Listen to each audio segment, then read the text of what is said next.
नमस्कार दोस्तों, A1 नौकरी चैनल में आपका स्वागत है। 28 अक्टूबर दिवाली के जस्ट पहले कैबिनेट मीटिंग हुआ है। अभी छत्तीसगढ़ गवर्नमेंट का मंत्रिपरिषद की बैठक हुई है। उसमें महत्वपूर्ण जो निर्णय लिए गए हैं, जो हमारे CGPSC और CG व्यापम के हिसाब से जो महत्वपूर्ण क्वेश्चन बन सकते हैं, हम उसको लेकर के चर्चा करेंगे। तो कैबिनेट के फैसले जो हुए हैं उसके बारे में हम देखते हैं। पहला हमारा है शिक्षक पंचायत। आपको पता होगा कि पहले शिक्षाकर्मी जो है पंचायत विभाग में भर्ती होते थे प्रत्येक जिलों में। तो उनके बारे में बताया गया कि संवर्ग के 97 शिक्षकों का स्कूल शिक्षा विभाग में होगा संविलियन। तो क्या है, पंचायत विभाग में जो शिक्षक जो भर्ती हुए थे शिक्षाकर्मी के रूप में, उन्होंने जो क्राइटेरिया फुलफिल कर ली, उसके बाद शिक्षा विभाग में उसको एब्जॉर्ब कर लिया गया, उसका संविलियन कर लिया गया। अब जो भी रेगुलर पेमेंट है उसको शिक्षा विभाग के द्वारा, स्कूल शिक्षा विभाग के द्वारा मिलेगा। उसके अलावा जो बचे हुए शिक्षक हैं जो हैं, वो जब कंप्लीट हो जाएगा उनका प्रोबेशन पीरियड, या फिर जो 6 साल या 7 साल का जो क्राइटेरिया तय किए हैं, उसके बाद इनको संविलियन कर लिया जाएगा। तो यह शिक्षा विभाग से रिलेटेड फैसले थे। हम अगला देखते हैं। बहुत समय से इंतजार था नई औद्योगिक नीति का। तो नया औद्योगिक नीति जो हमारा लागू होगा वो 2024 से लेकर के 30 का होगा। आप इसको ध्यान रखेंगे। और यह लागू कब से होगा? 1 नवंबर 2024 से। कभी कभी PSC के पेपर में यह पूछा जाता है कि औद्योगिक नीति कितने वर्ष के लिए है और कहाँ से कहाँ तक। तो 24 से 30 तक का। और यह लागू होगा 1 नवंबर 2024। हमारा राज्य जो बना है 1 नवंबर 2000 को, उसी दिन से यह लागू होगा 2024 से। और लागू रहेगा 31 मार्च 2030। 31 मार्च 2030 ध्यान रखेंगे। तो यह नई औद्योगिक नीति होगा। नई औद्योगिक नीति से क्या है, हमारे नया रायपुर में जो डेवलपमेंट है, या मेन जो रायपुर सिटी है उसके डेवलपमेंट को लेके, स्टेट में डेवलपमेंट को लेके जितने भी नए नए उद्योग आ सकते हैं, उसके लेके बिजली बिल में छूट, GST टैक्स में छूट, इस प्रकार से प्रावधान किए गए हैं। उसके अलावा क्या है, देखिए औद्योगिक विकास प्रोत्साहन का किया जाएगा विशेष प्रावधान। देखिए विशेष प्रावधान दिया जाएगा कि कैसे प्रोत्साहित किया जा सकता है ना। तो ये हो गया उद्योग से रिलेटेड हमारे यहाँ जो औद्योगिक नीति है, जो 2024 से लेकर 30 तक चलेगा। अगला देखते हैं। अभी आपको पता है कि कुछ ही दिनों में नगरीय निकाय चुनाव होने वाला है। क्या? नगरीय निकाय चुनाव होने वाला है, ठीक है। दिसंबर नवंबर में चुनाव होगा। तो उसमें देखते हैं त्रिस्तरीय पंचायत एवं नगरीय निकाय चुनाव में अन्य पिछड़ा वर्ग मतलब OBC को मिलेगा आरक्षण। तो हम देख सकते हैं कि अभी हमें जो 1991 में जो लागू 1993 में जो पंचायती राज अधिनियम लागू हुआ है नगरीय निकाय के लिए, तो उसमें OBC को अब आरक्षण मिलेगा। इसके बारे में कैबिनेट में मीटिंग में यह तय हुआ है। उसके अलावा देखिए क्या प्रावधान रहेगा। OBC की जनसंख्या के अनुपात में 50% आरक्षण की अधिकतम सीमा तक मिलेगा आरक्षण। तो देखिए जनसंख्या के अनुपात में मिलेगा।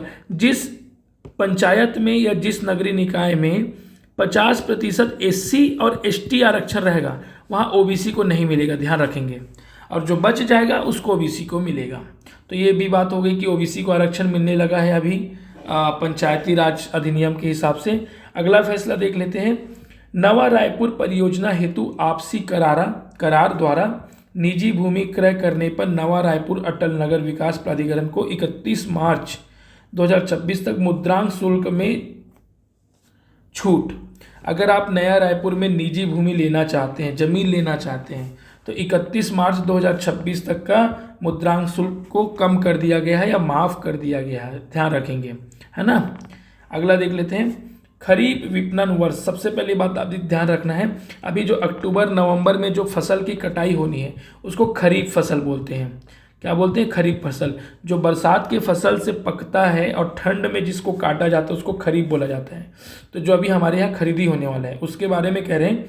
छत्तीसगढ़ राज्य सहकारी विपणन संघ को समर्थन मूल्य पर धान खरीदी हेतु स्वीकृत राशि 14,700 करोड़। कौन से मूल्य पर भाई? समर्थन मूल्य पर, ध्यान रखेंगे। आप मुझे बताओ समर्थन मूल्य अभी वर्तमान में धान का कितना है? समर्थन मूल्य धान का कितना है, यह आप कमेंट बॉक्स में कमेंट करके बताइए। तो 14,700 करोड़ की वैधता अवधि को 1 वर्ष बढ़ाते हुए 31 अक्टूबर 2025 तक पुनर्विधेयीकरण मतलब एक्सटेंशन समझ लो, इसको इंग्लिश में समझ लो, किया गया। अब यहाँ पे नहीं जानने वाली क्या बात रही आपके लिए, एक तो खरीफ फसल रहा, ठीक है, इसको खरीफ फसल बोलते हैं, जो ठंड में फसल काटा जाता है। और जो हमको जो समर्थन मूल्य पर जो पैसा मिलता है ना, जिसको किसान न्याय योजना दिया जाता है या दीनदयाल उपाध्याय योजना, जो भी योजना के तहत दिया जाता है, उसके हिसाब से भाई ये जो है ना 1 वर्ष के लिए एक्सटेंड करते हैं, 1 साल के लिए, है ना, 1 साल के लिए एक्सटेंशन होता है। तो अभी 31 अक्टूबर 2025 तक के लिए एक्सटेंशन हुआ है। अगला देख लेते हैं, मुख्यमंत्री तीर्थ दर्शन योजना। तीर्थ दर्शन योजना को पुनः प्रारंभ किया गया। पहले यह योजना पहले ही चलती थी, जो बुजुर्ग लोगों को तीर्थ में भेजा जाता था अलग अलग जगहों पे, ये पुनः चालू किया गया और इसका बजट जो है 25 करोड़ रुपए का प्रावधान भी कर दिया गया। इसमें पात्रता देख लो, अगर आपके घर में 60 वर्ष या उससे अधिक है ना, दादा हैं, दादी हैं, माता है, पिता है, या फिर कोई दिव्यांगजन है, या कोई विधवा है, या कोई परित्यक्ता है, तो इन सभी को पात्रता होगी मुख्यमंत्री दर्शन योजना का लाभ लेने के लिए। और जहाँ इनके क्राइटेरिया में भीड़ बैठते हैं वहाँ आप दर्शन करके आ सकते हैं। कैबिनेट की मीटिंग में मुख्यमंत्री साय साहब क्या कह रहे हैं, देखते हैं। अगला, तकनीकी शिक्षा विभाग में भी राष्ट्रीय शिक्षा नीति 2020 लागू होगी। देखिए ये स्कूल के बच्चे हैं ना, ठीक है, अब लागू होगी तकनीकी शिक्षा में। तकनीकी शिक्षा में मुझे बताओ क्या, तकनीकी शिक्षा मतलब क्या, इंजीनियरिंग हो गया, है ना, मेडिकल हो गया, या और इस प्रकार से जो तकनीकी और प्रोफेशनल शिक्षा है उसको लेकर के तकनीकी मतलब जनरली टेक्नोलॉजी, है ना, तो ये MBBS तो शायद नहीं आएगा। ये जो बी रिलेटेड है, टेक्निकल है, पॉलिटेक्निक है, ITI है, ये सब टेक्निकल एजुकेशन में आते हैं। तो उसमें न्यू एजुकेशन पॉलिसी आपका जो 2020 है चर्चा में, वो लागू होगा। आपको ध्यान रखना, न्यू एजुकेशन पॉलिसी कब लागू हुआ, 2020 में का प्रावधान है, ठीक है। तो अब ये क्या है, कॉलेजों में भी लागू होगा। शोध और नवाचार को बढ़ावा देने के लिए अधिक संसाधन और सहयोग प्राप्त होंगे। तो देखिए शोध को बढ़ावा देना जरूरी है, तो उसके लिए क्या है, अधिक मात्रा में फंड भी मिलेगा, अपॉर्चुनिटी भी मिलेगा काम करने के लिए। अगला फैसला देख लेते हैं, नवा रायपुर अटल नगर में निवेश, रोजगार एवं बसावट को प्रोत्साहन देने हेतु सूचना प्रौद्योगिकी उद्योग, स्वास्थ्य सेवाएं, शैक्षणिक संस्थान, इलेक्ट्रॉनिक्स, इलेक्ट्रिकल उद्योग के लिए रियायती प्रीमियम दर पर होगा भूखंड का आवंटन। अगर आप कोई कंपनी खोलना चाहते हैं या कोई भी यहाँ कंपनी खोलना चाहता है ना, जैसे एडोब है, गूगल है, टेस्ला है, जो भी है, तो उन सभी को क्या है, विशेष दर पे, बहुत कम दर पे ये नया रायपुर में ज़मीन मिलेगा। ये देखिए यहाँ से व्यू है ना, नया रायपुर में कम दर में ज़मीन मिलेगा। अब सबसे खास बात यह है, छत्तीसगढ़ विजन 2047 के पेपर में पक्का पूछेगा, 2047। इसमें एक बुक भी लॉन्च किया गया है, एक बुकलेट लॉन्च किया गया है, और इस डॉक्यूमेंट को अप्रूव्ड किया गया है कि भाई 2047 तक को छत्तीसगढ़ को कैसे देखना चाहते हैं, कैसे बनाना चाहते हैं। आपको एक और बात बता दूं, 2047 में भारत का जो टारगेट है ना, वो विकसित राज्य बनने का है। अभी हम विकासशील देश है ना, तो उसी प्रकार मैं राज्य बोल दिया, देश है, विकसित देश बनने का प्रयास है भारत का 2047 में, ध्यान रखेंगे, है ना। तो इसी के साथ दोस्तों, जो मंत्रिपरिषद की जो बैठक हुई, किसकी, मंत्रिपरिषद की, कब हुई थी, 28 अक्टूबर को, जिसमें लगभग सभी मुख्यमंत्री साय जी, मैं आपको कैबिनेट में कौन कौन थे वो बता देता हूँ, है ना। ये फोटो देख लो, चलो, ये देखिए मुख्यमंत्री साय जी है, ये अरुण साव है ना, उप मुख्यमंत्री, ये विजय शर्मा का टेबल खाली है क्योंकि वो अभी अनुपस्थित है। ये अमिताभ जैन साहब हैं, राज्य के मुख्य सचिव हैं, ठीक है, मुख्य सचिव। ये केदार कश्यप साहब हैं, मंत्री हैं। OP चौधरी जी हैं, मंत्री हैं। और टंकराम वर्मा जी हैं, खेल विभाग के मंत्री हैं। OP चौधरी वित्त विभाग के मंत्री हैं, वन मंत्री हैं केदार कश्यप जी। रामविचार नेताम हैं, ट्राइबल मंत्री हैं।